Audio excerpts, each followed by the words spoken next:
Alors bonjour tout le monde, j'espère que vous allez bien. Aujourd'hui, mon équipe et moi allons vous présenter notre travail de recherche dans le cours de méthode de travail intellectuelle en sciences humaines.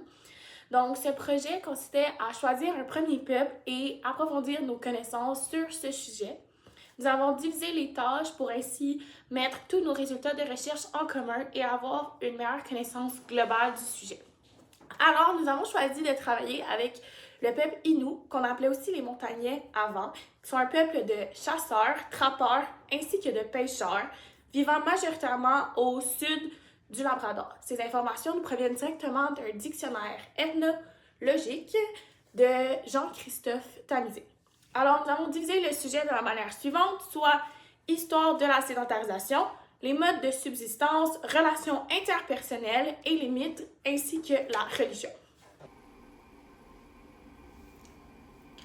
Un processus ne consiste pas nécessairement en une progression linéaire et uniforme dans le temps. Ces changements qu'il implique n'ont pas toujours ni la même vitesse ni le même rythme. Ceci peut dire que parfois le rythme peut s'accélérer, se ralentir ou s'étanger. Ce sont différents types de rythmes qui permettent de distinguer les différentes périodes de changement ou, dans ce cas-ci, la sédentarisation des Inuits. Comme il n'était pas réaliste d'identifier une date marquante pour chacune des périodes, l'anthropologue Paul Charest va utiliser les décennies pour mieux identifier chaque période. Cette première période de sédentarisation a eu lieu dans les années 1840 et 1850 à peu près, puis finit dans les années 1890 et 1900. Donc dans cette période, on parle vraiment d'une lenteur de rythme de sédentarisation des Inuits. Pourquoi? Parce que vraiment la plupart des familles étaient trop susceptibles pour quitter leur mode de vie nomade pour avoir un mode de vie plus sédentaire. Cette période est marquée par deux indices, qui c'était la construction de maisons ainsi qu'une agriculture plutôt élémentaire. Donc, il y a aussi la historienne Hélène Bédard qui a fait un livre très intéressant qui parle de signes aussi, où elle confirme cette conclusion qui est en période vraiment lente.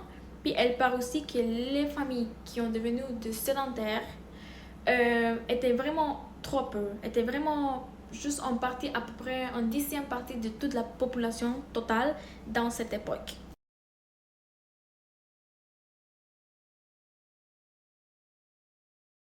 La deuxième période de rythme de sédentarisation aura lieu dans les années 1900 et 1920 à peu près et finit dans les années 1940 et 1950.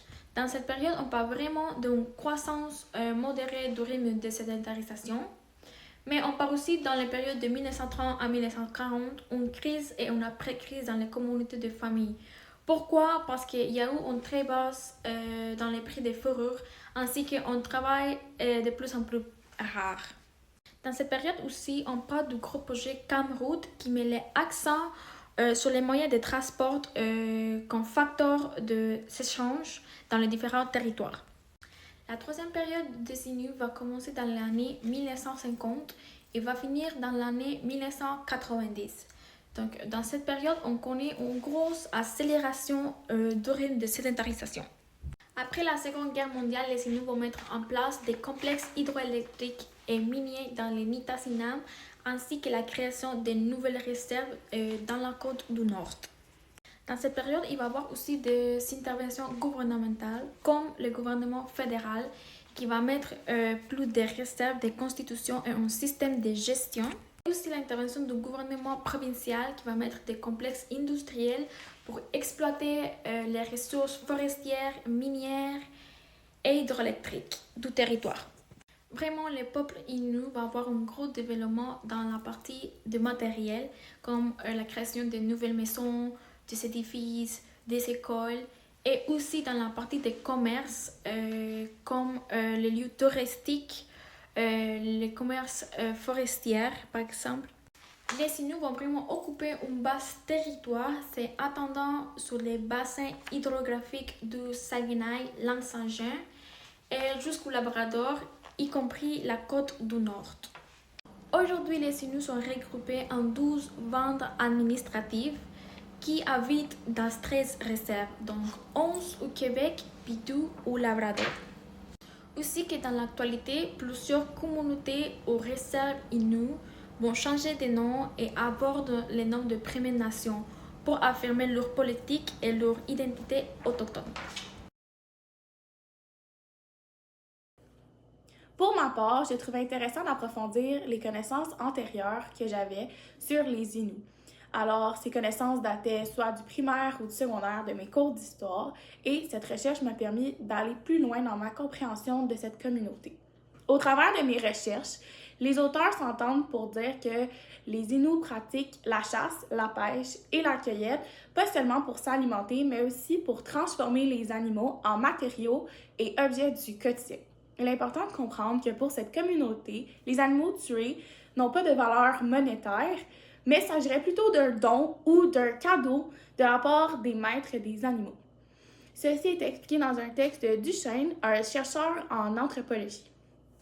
Pour continuer, les Inuits chassent en petits groupes et utilisent diverses méthodes de chasse, dont les arcs, les flèches, les lances, les pièges de métal, les bâtons ainsi que les haches. Vers le 19e siècle, le fusil fait apparition avec l'arrivée des Européens, ce qui va beaucoup bousculer leur culture. Les montagnais vont trouver ce moyen de chasse très difficile à apprendre et désavantageux pour eux, car cet objet prend beaucoup de place, est très fragile et nécessite du matériel qu'ils n'ont pas fréquemment avec eux, comme du plomb et de la poudre. Étant donné que c'est plus difficile à se procurer auprès des Européens, ils vont opter pour leur méthode de chasse traditionnelle, ce qui va mieux convenir à leur mode de vie. En fait, ces éléments sont expliqués par un anthropologue qui a écrit divers textes et articles sur le peuple Innu. Il se nomme Paul Charest. Comme j'ai mentionné précédemment, la nourriture fournie par les animaux est aussi transformée. Alors, la viande est utilisée pour l'alimentation, mais le reste de l'animal, comme sa peau, va être transformé en vêtements, mocassins, robes, mitaines et encore plus. La peau du caribou a aussi une signification très importante au sein de la communauté. Il s'agit d'un symbole sacré qui est mis en valeur lors des célébrations entre membres. Pour terminer ma partie de ce travail, j'ai fait des recherches sur l'utilisation de la nature. Donc, pas seulement les animaux, mais aussi les matériaux qui les entourent. Alors, j'ai compris que les Inuits utilisaient aussi les matériaux comme le bois, qui vont utiliser vraiment pour s'approprier la nature et en faire des objets du quotidien. Ils vont transformer le bois en ustensiles, en paniers pour faciliter la transportation de certains objets, en instruments comme des tambours et vont ici inclure la peau de caribou. Okay? Ça va devenir un objet très symbolique lors des célébrations. Et pour terminer, ils utilisent aussi le bois pour confectionner des jouets pour les plus jeunes comme des cerceaux et des poupées. Ces informations se sont retrouvées notamment dans un livre du Secrétariat des activités gouvernementales en milieu amérindien. Cette publication a été validée par le gouvernement ainsi qu'éditée par ce dernier. Alors, cela a facilité ma recherche car il s'agissait d'un document véridique et validé. Alors, bonjour à tous. Dans ma partie, moi, je vais devoir me concentrer plutôt sur les relations sociales. Et pour faire cela, j'ai dû étudier les liens familiaux, le rôle de l'homme et de la femme dans la société. Et aussi, il faut bien considérer et prendre conscience du fait que leur société fonctionnait de manière très différente que celle des Européens. Donc, il ne faut pas nécessairement s'attendre des mêmes choses dans les deux sociétés. Les liens entre les personnes dans la communauté Innu est très forte. Et ceci est dû au fait que les gens sont très mobiles à ce temps-ci, donc qui fait qu'ils doivent dépendre de un à l'autre pour pouvoir survivre ensemble en tant que société. Et ceci implique de la coopération des individus, de l'entraide et du respect mutuel entre les individus. Comme le mentionne Paul Charest dans son livre, les Inuits y habitent en petits groupes, Cependant, ces petits groupes sont formés des familles élargies, qui veut dire que de se déplacer est une tâche très difficile pour tout le monde et tout le monde dépend un à l'autre pour la survie de tous. Donc si une personne tombe malade, les autres vont devoir compenser en prenant le rôle de la personne dans les travaux et les tâches communautaires. D'avoir des liens forts dans une société est un grand avantage. Par exemple, dans les sociétés Innu, les décisions sont surtout prises par consensus pour s'assurer que tous les individus ont leur droit de l'opinion et ils puissent dire ce qu'ils ont à dire sur les choix.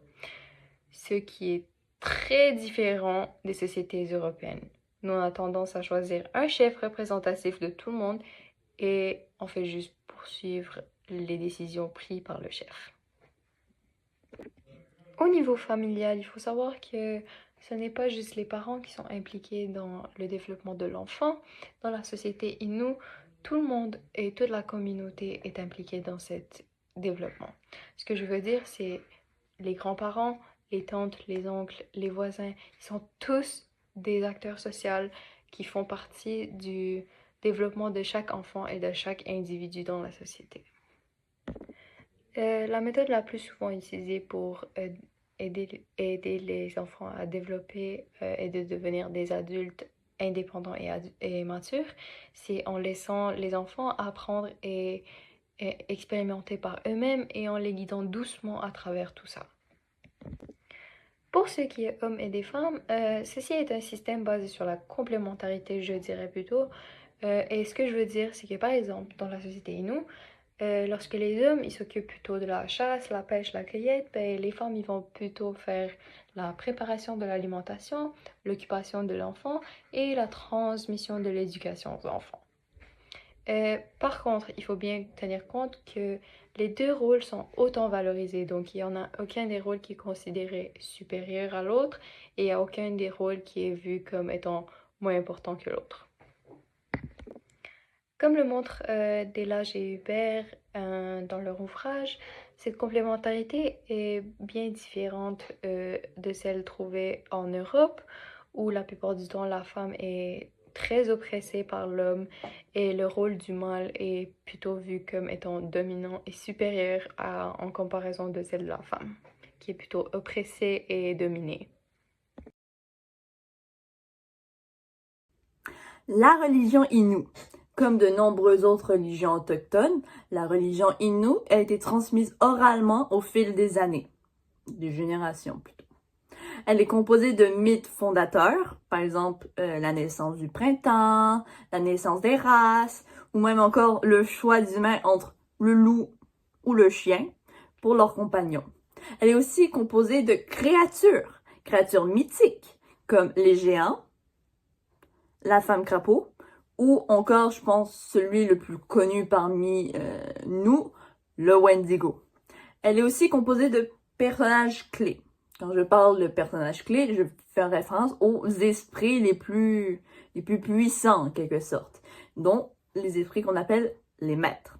Il y a le maître caribou, le fameux, le maître lapin, le maître castor, il y a même le maître de la merde, qui est l'être le plus puissant de la mythologie, etc. La religion est caractérisée de deux aspects. En premier temps, il y a l'animisme. L'animisme, selon Charest, c'est que tout l'univers est vivant. La roche est vivante, la rivière est vivante, les animaux sont vivants, les plantes sont vivantes, tout est vivant. Et l'univers est composé d'esprits qui peuvent influencer les humains, nous, de façon positive et négative. Deuxième caractéristique, toujours selon Charest, c'est le chamanisme, ou jongleur pour les missionnaires chrétiens. Le chamanisme, qui est généralement un homme, est un humain qui établit le lien entre nous et les esprits.